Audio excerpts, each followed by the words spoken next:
So, in the previous recording, I talked about um, the Jean Tarrou's offer to sanitation, create sanitation teams. And so Dr. Rieux was asking the question of, have you weighed the consequences? Are you prepared to die? And Jean Tarrou doesn't quite respond, right? He keeps putting this off, and he asks him, well, what do you think of Father Panalu's sermon? Like, do you believe in God, right? And Dr. Rios respond to all these questions. So um, Dr. Yu gets to the point where it's like, all right, let's just drop the subject. You don't want to respond. And he says, well, okay, wait a minute. What if I'll respond, but just tell me, why do you do what you do if you don't believe in God, right? Why show such devotion if you don't believe in God?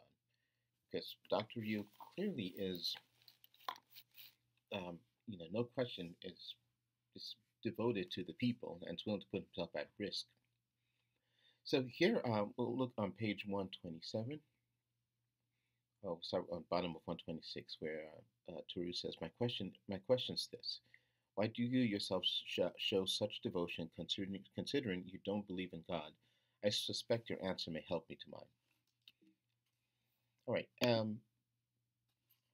So to set up Rieux's response, let's look at a concept in philosophy and theology known as theodicy, um, also generally known as the problem of evil and suffering.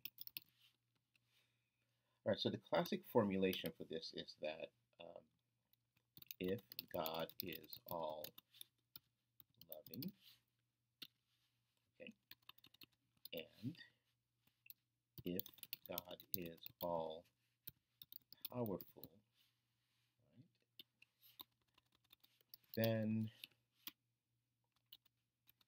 why is there evil / suffering in the world? Okay, so that's the general formulation, and this is a fairly recent / modern type question. When I say modern, I mean it's something that's emerged in the past 400 years. Prior to that, a question like this may not really have made sense to them, but that's another discussion. All right, so if God, for this theodicy problem to work, you need these two. You need God to be all loving and God to be all powerful. You need both of them. So, for instance, if God is all loving, but God is not all powerful, then yeah, there could be evil in the world because God is all loving and desires good, doesn't want anyone to suffer, but God simply can't stop all suffering in all cases. Then you could have the question, you could have God be all powerful, right? So God's able to stop all suffering. But then um, God is not all loving, so he may be sadistic or may just sometimes not really care. And so, even though he can stop all the evil and suffering, he decides not to do that, right? So you kind of need both of these to work. You need God to be all loving and God to be all powerful. Then you can have this question. So I should just say this now that there are many, so this is a lot of ink has been spilled on this, and there are responses and ways to respond to all of this. But we are not going to be looking at them here. We're just going to deal with this in the context of this work. So on page 127, after Jean Tarrou has asked why exactly Dr. Rieux is doing what he does, which is devoting his life and putting his life at risk, trying to help the sick. He says, if you can tell me why you do what you do, then maybe it would help me give you an answer to if I have weighed the consequences. All right, so Dr. Rieux on page 127. So his face still in shadow. Rieux said he had already answered. So notice he thinks he's already answered the question. He says, and the question is, why do you show such devotion if you don't believe in God? He said that if he believed in an all-powerful God, he would cease curing the sick and leave that to him, right? So he, Rieux, would cease curing the sick and leave that to God. So that's an interesting thing. So Rieux is evoking this general theodicy problem. He's saying, um, if you believed in an all-powerful God, and I think we can assume he means this also, that if God is all-loving, right, then he would leave the healing to God. So think about that, right? I mean, it's why get in God's way if God is all-powerful, can stop evil, and God has a desire, right, to stop evil. Then just leave everything to God. But Rieux goes on to say, but no one in the world believed in a God of that sort, right? So he says, no one believes in that sort of God, right? A God that's all powerful and all loving. No, not even Panelu, who believed that he believed in such a God. So that's interesting, right? He's essentially saying you have these people who think they believe in a God who's all loving and all powerful, but they really don't. And he said this is proved by the fact that no one ever threw himself on providence completely, right? So he's saying, well, if you really believe in an all loving, all powerful God, then you would have faith in this God. And because God's all loving and all powerful, you would step back and let God do what God does, right? So he said, well, he doesn't think anyone really, really believes in a God like that. So anyway, regardless of if he believes in God or not, he believes that he says he believes himself to be on the right road and fighting against creation as he found it. Right. Um, so for him, it's the issue is he has this option. He can believe in God, but again, that really makes no sense to him because he believes that at least the model of God that's presented, um, it's sort of a model of God that creates no space for human beings. So if God's all loving and all powerful, then there really isn't space for. Then we should just let God um, do what God does, right? But he can't do that. He can't just stand aside, and he doesn't think anyone actually believes in a God like this. Okay, now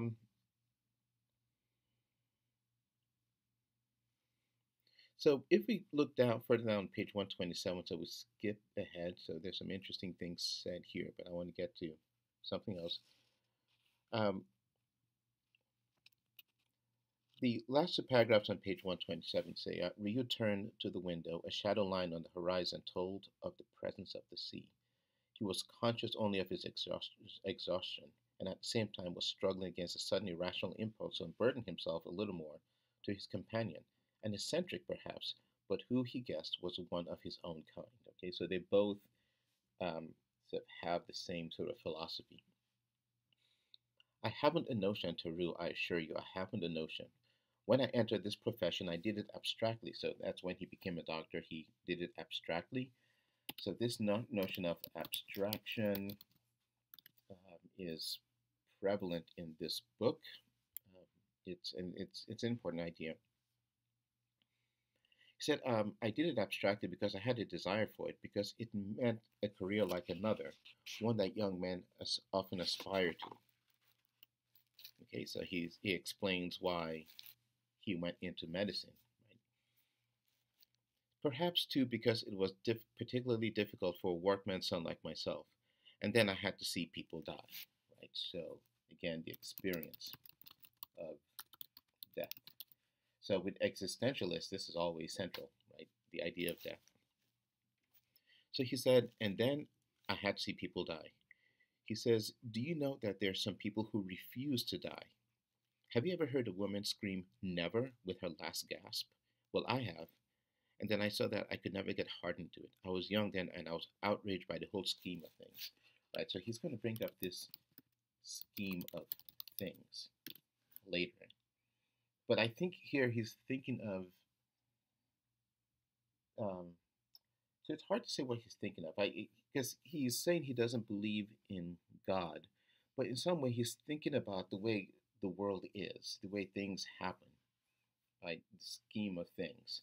So we'll see. This will come up again later, and this would um, raise some questions about his claim that he doesn't believe in God.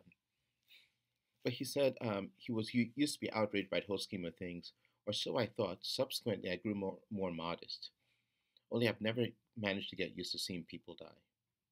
Right. So again, this experience of death has shaped him. He goes on to say, after all, it's something that a man of your sort can understand most likely. But since the order of the world, again, he uses these phrases, the order of the world, scheme of things. Since the order of the world is shaped by death, again, that's the experience of death. So that's it, the major existentialist impulse, right? The idea that the world is shaped by death. He says, mightn't it be better for God if we refuse to believe in him and struggle with all our might against death without raising our eyes towards heaven where he sits in silence? Right? So that's a great little phrase, right? Is that he's proposing a sort of practical atheism. He's saying, look, why don't we just act as though God doesn't exist? And let us do the things that we expect God to do. So if we expect God, who is all loving, all powerful, to step in and fight against suffering and evil, well, he says basically that God sits in heaven in silence. Right? So that's sort of interesting, right? Because we have no real direct experience of God, right?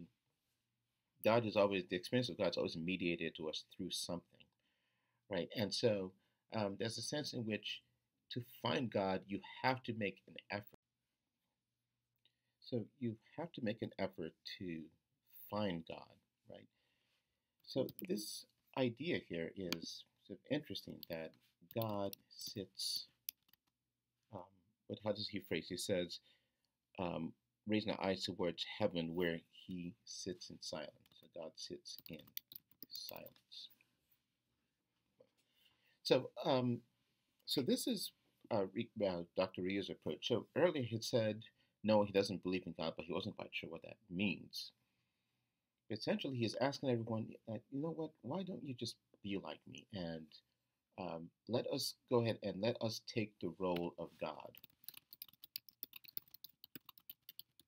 right? Because it seems clear that God, if we don't do anything, it's not that God's going to snap his fingers and evil goes away. So why don't we take on that burden of what we would normally ascribe to God, and in terms of easing the world of evil and suffering, and let us sort of have this sort of practical atheism and move and operate that way.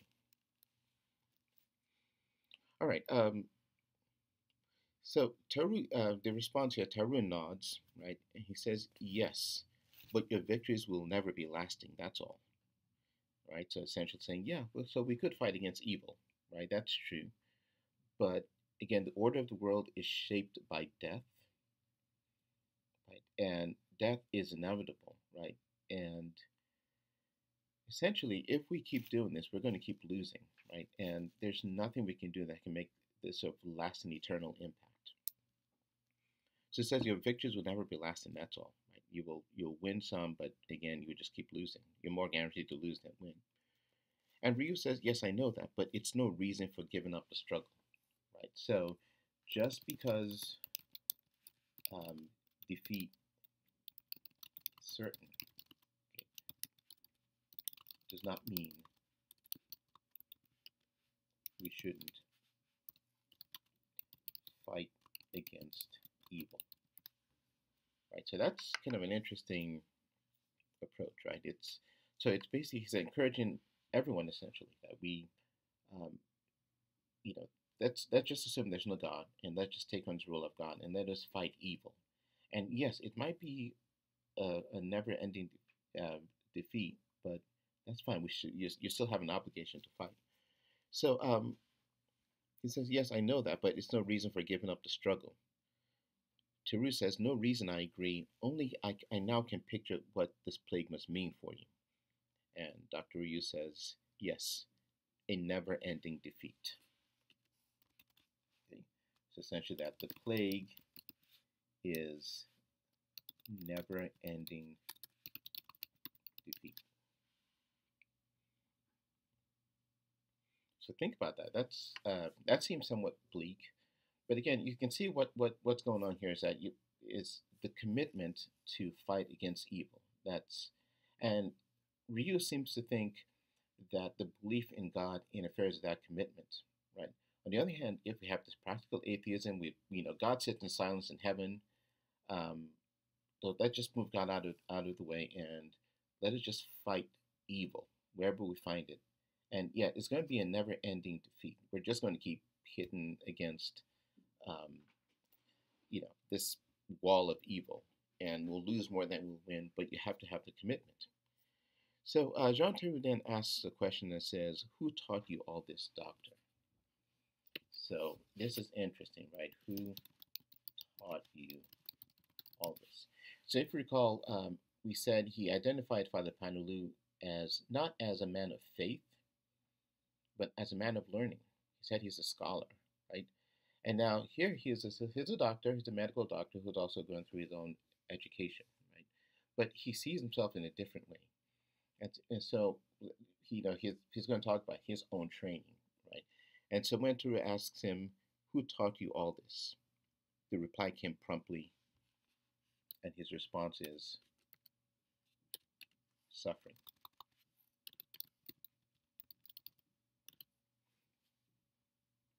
All right. So this here is Dr. Rieux's teacher, right? So he's not a man of learning, he's not a scholar, right? Someone who um, has the fury about God and suffering and can put everything together logically. So if you recall, after Father Panulu's sermon, you had people who said, yeah, his sermon was logical and the logic was hard to refute and it was decisive.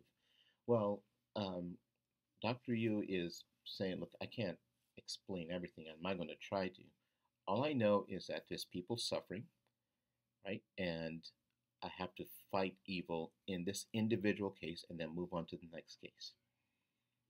And even if it means we lose more than we win, because everyone I try to help, most people I've tried to help with the plague will die, right? But just like the woman who, with her last breath, said never and fought death, so also he has this call to action, which is that we have to take on the role of God and just fight death. We can never yield to evil or to suffering.